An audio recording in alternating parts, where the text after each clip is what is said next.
Ads లేకుండా latest episodes చూడండి.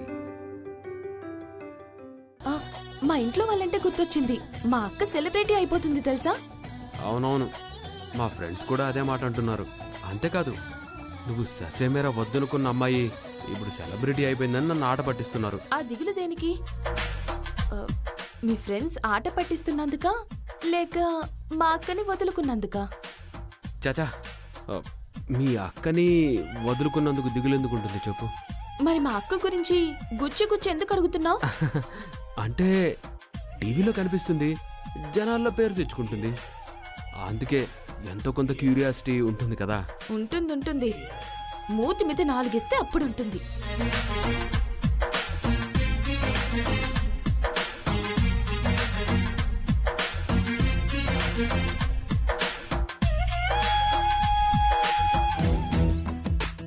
అయినా ఏం టీవీలో కనిపిస్తే ఏం లాభం? నీకున్నంత అందం ఉంటే అప్పుడు టీవీలో బాగా కనిపించేది.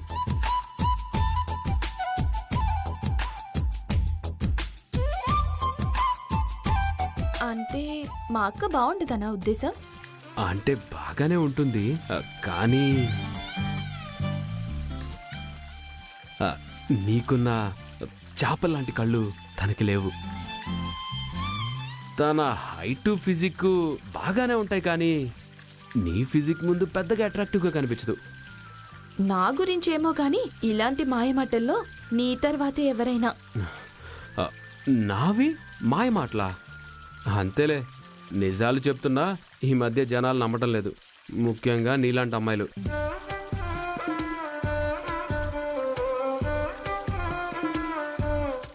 నీలాంటి అందమైన అమ్మాయిలు ఉన్నారే, మాలాంటి అబ్బాయిల నిజాయితీని అస్సలు నమ్మరు. ఇదంతా ఆది నుంచి వస్తున్నదే కదా, ఆధిపత్యం నీలాంటి అందమైన అమ్మాయిలదే కదా.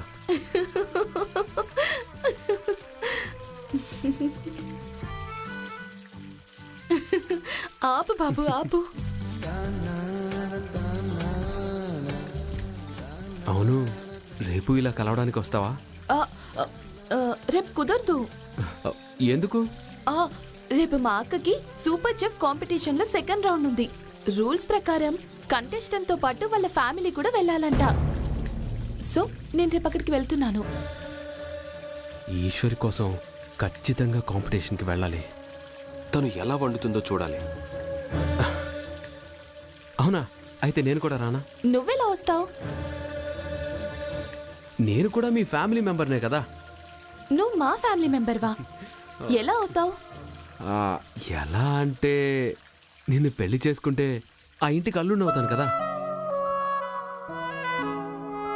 మనసు మరీ మత్తుగా తూగిపోతున్నదే ఏమో ఈ వేళ, వయసు మరీ వింతగా విస్తుపోతున్నదే నీదే ఈ లీలా, అంతగా కవ్విస్తావే గిల్లి, అందుకే బంధించే నన్నిల్లి, కిలాడి కోమలి గులేబ కావళి, సుఖాల జావళి వేనాలి కోగిలి, మనసు మరీ మత్తుగా తూగిపోతున్నదే ఏమో ఈ వేళ, వయసు మరీ వింతగా విస్తుపోతున్నదే నీదే ఈ లీలా.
నా బైక్ మీద వచ్చుంటే ఇంతకంటే స్పీడ్గా వచ్చేవాళ్ళం బాబాయ్. ఒరే, స్లోగా వచ్చామా ఫాస్ట్ గా వచ్చామా అనేది కాదురా పాయింట్, టైంకి వచ్చామా లేదా అన్నదే పాయింట్. వెళ్లే చోటుని బట్టే ఎక్కే వాహనం కూడా ఉండాలి. ఇలాంటి చోటుకి మీ అక్కని కారు మీద కాకుండా లింగులింగుమంటూ బైక్ మీద తీసుకొస్తావా ఏంటి? అబ్బా, వచ్చేసాం కదా, ఇక దాని గురించి వదిలేయండి. అమ్మా ఈశ్వరి, మొదటి రౌండ్ లాగే ఈ రెండవ రౌండ్ కూడా నువ్వు గెలిచి తీరాలి, సరేనా? సరే పెద్దమ్మా, పదండి.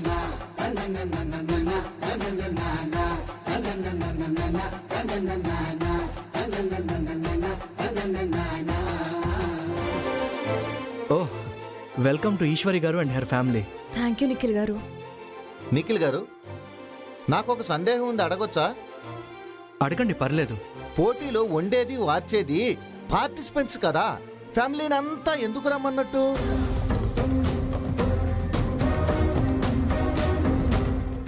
రుద్ర ఆలోచన ఏంటో అడుగులు ఎటువైపుకో అర్థం చేసుకోవడం కష్టం.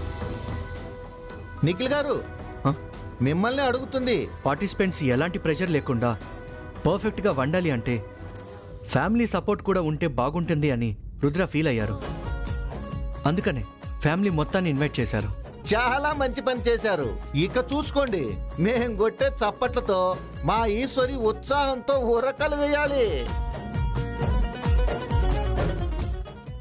సరే సరే, ప్లీజ్ కమెన్, లోపలికి రండి. పద.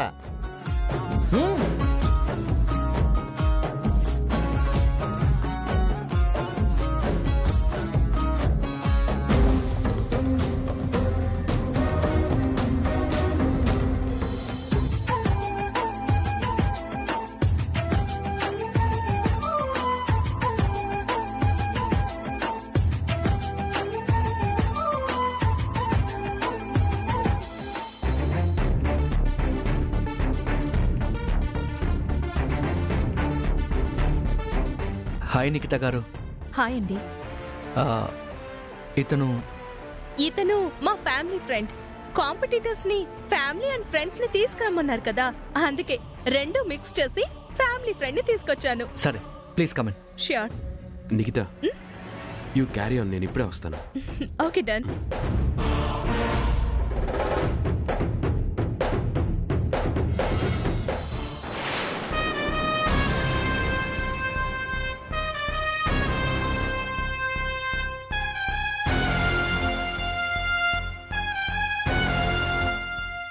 Eshwari, all the best Eshwari.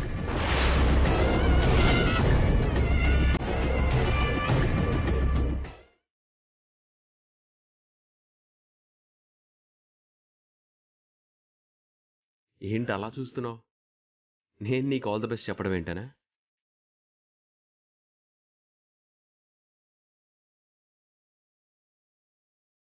టాలెంట్ని అందరూ గౌరవించాలి, టాలెంట్ ఉన్న వాళ్ళని ప్రోత్సహించాలి.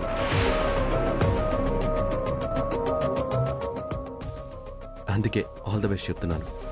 Thank you.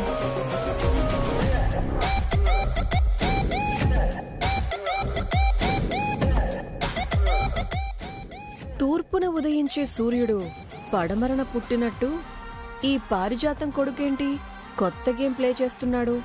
ఈశ్వరుని చూసి మెలికలు తిరుగుతున్నాడెందుకు?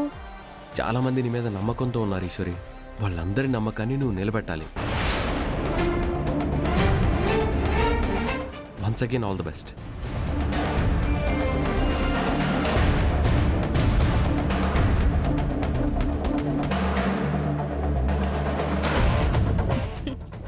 హలో మేడం, మీరు రుద్ర గారి పిన్ని కదా? అవును, నీకెలా తెలుసు? ఒకసారి ఏదో మ్యాగజైన్ లో మీ ఫ్యామిలీ ఫొటోస్ చూసాను. ఓహో, is it? By the way, I'm Nikhita. నేను కూడా ఈ కాంపిటీషన్ లో ఒక కాంపిటీటర్. నాకు తెలుసు నిఖిత, టీవీలో చూశాను కదా. బాగా వండుతున్నావు, ఇలాగే దూసుకుపోవాలి. Thank you so much madam, ఉంటాను.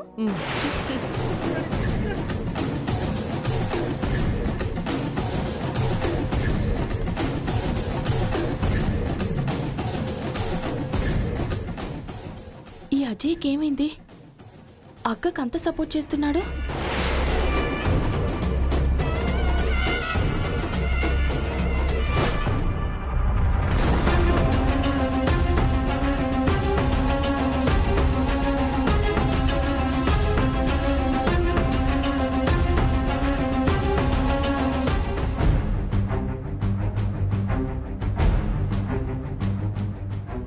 హాయ్ రత్నాంగి గారు, ఎలా ఉన్నారు? నన్ను గుర్తుపట్టారా? పారిజాతం కొడుకు కదా. చార్మి ఎంగేజ్మెంట్ లోను గోదా కళ్యాణంలోనూ కలిసాం కదా. అవునవును. Excuse me.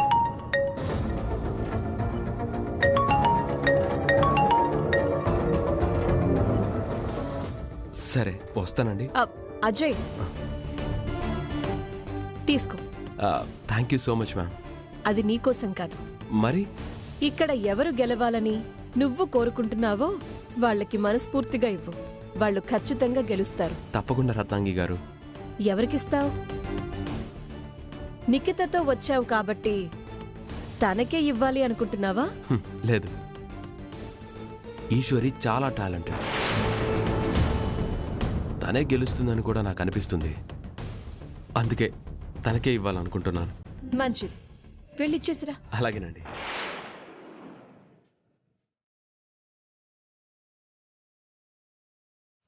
Eshwari, cool drink తీసుకో. No thanks. ఈశ్వరి, జరిగినవన్నీ మనసులో పెట్టుకోకు. మనుషులు ఎప్పుడూ ఒకేలా ఉండరు, పరిస్థితులు ఎప్పుడూ మారకుండా ఉండవు. నువ్వు గెలవాలని మనస్ఫూర్తిగా ఇస్తున్నాను, తీసుకో. నాకొద్దండి.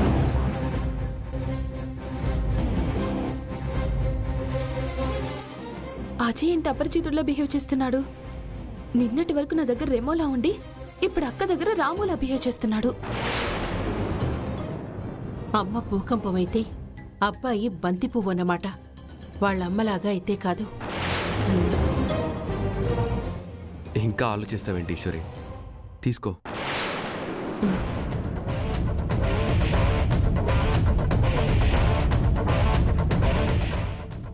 Thank you so much Eshwari.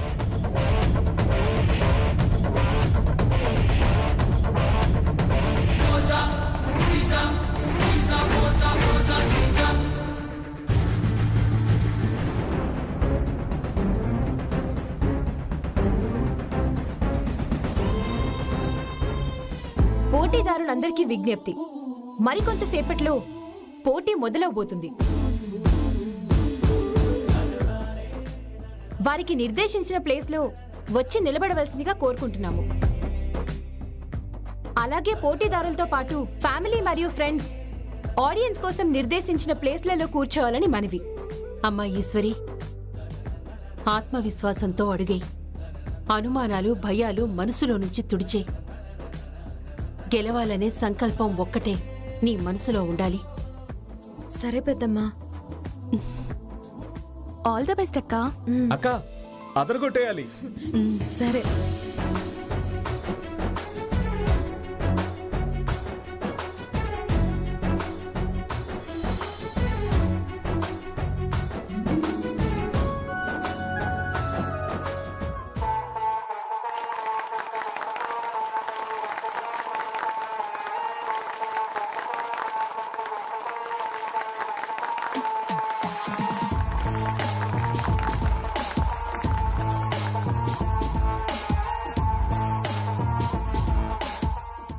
Welcome mister Rudra. Thank you. Mister Rudra, ఈ రెండవ రౌండ్ కాంపిటీషన్ ఎలా ఉండబోతోంది? రూల్స్ అండ్ రెగ్యులేషన్స్ ఏమైనా చెప్తారా? Yeah sure.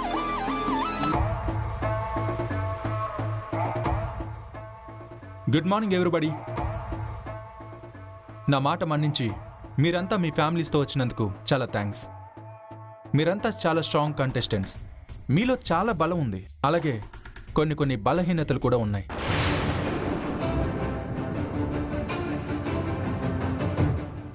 ఈరోజు ఆ బలహీనత మీదే ఈ కాంపిటీషన్. మీ బలహీనతని మీరు ఓవర్కమ్ చేయగలిగితే మీరు నెక్స్ట్ రౌండ్కి వెళ్ళగలుగుతారు. మిస్టర్ రుద్ర, మీరు చెప్పేది చాలా ఇంట్రెస్టింగ్గా ఉంది. ఇంతకీ ఏం చేయబోతున్నారు? Oh yes, coming to the point. మీ ముందు అరేంజ్ చేసిన బాక్స్లో ఒక మెయిన్ ఐటమ్ ఉంటుంది. అది చూశాక దాంతో మీరు ఏం చేయాలనుకుంటున్నారో నిర్ణయించుకుని దానికి సంబంధించిన ఇంగ్రీడియంట్స్ అదిగో అక్కడున్న ర్యాక్లో ఉంటాయి, అక్కడి నుంచి తెచ్చుకోవాలి.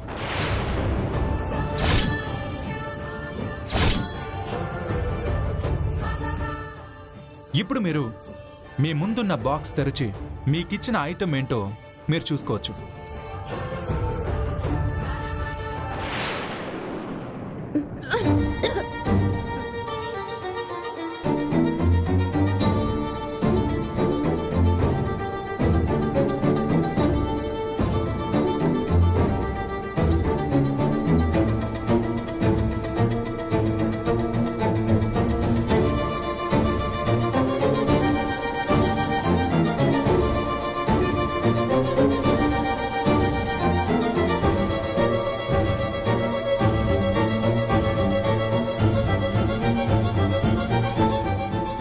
మీ ఐటమ్స్ని చూడగానే మీ అందరికీ ఎంత ఇబ్బందిగా ఉందో నేను అర్థం చేసుకోగలను. చూడండి, హైవే మీద అందరూ బాగానే డ్రైవ్ చేస్తారు, కానీ ఇరుకు సందుల్లో డ్రైవ్ చేయగలిగిన వాడే నిజంగా డ్రైవింగ్ తెలిసినవాడు. ఇక్కడ కూడా అంతే. మీకు నచ్చిన, మీకు బాగా తెలిసిన వంటలు వండితే ఏంటి స్పెషల్? మీకు నచ్చనివి, మీరు ఎప్పుడు చేయనివి వండితే మీలో ఉన్న క్రియేటివిటీ బయటపడుతుంది.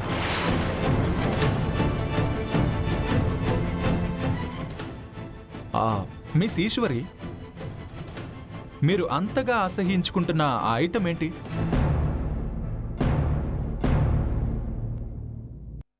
చికెన్.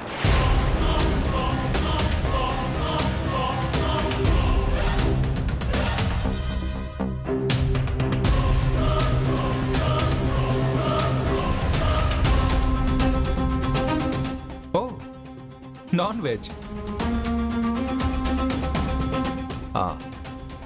మీరు వెజిటేరియన్ అనుకుంటా.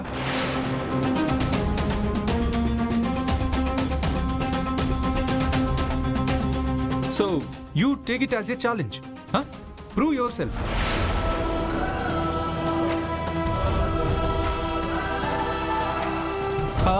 నాట్ ఓన్లీ ఈశ్వరి, మీ అందరికీ నచ్చనివే వచ్చుంటాయి. ప్రూవ్ చేసుకోండి. అక్కెప్పుడు చేసింది లేదు కదమ్మా, ఇప్పుడు ఎలా? నాకు అదే అర్థం కావడం లేదురా. ఇక మన ఈశ్వరి గెలిచినట్టే. రుద్ర గారు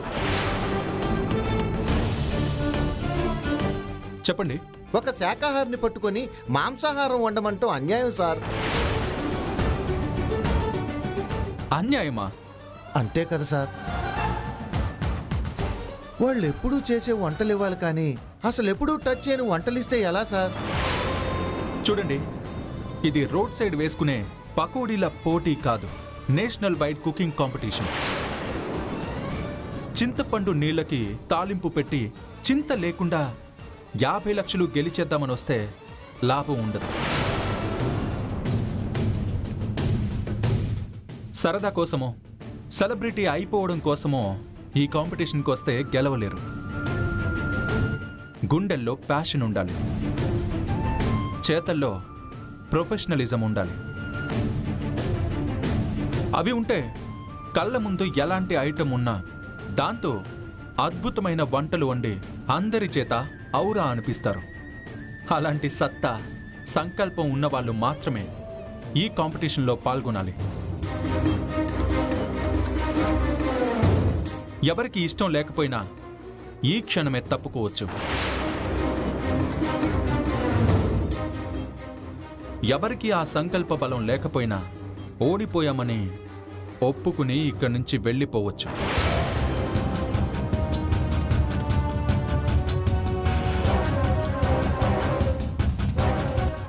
బాబాయ్, ఇది కాంపిటీషన్. మనకు నచ్చిందే ఇవ్వమని అడగడం కూడా కరెక్ట్ కాదు. నువ్వు కూర్చో బాబాయ్. ఈరోజు మీ బలహీనత అనే ఒక అడ్డుగోడని దాటే సమయం వచ్చింది. దాన్ని దాటుతారా లేక ఆ గోడకి అవతలి వైపే ఉండిపోతారా మీరే నిర్ణయించుకోండి. Let me wish you all before you start.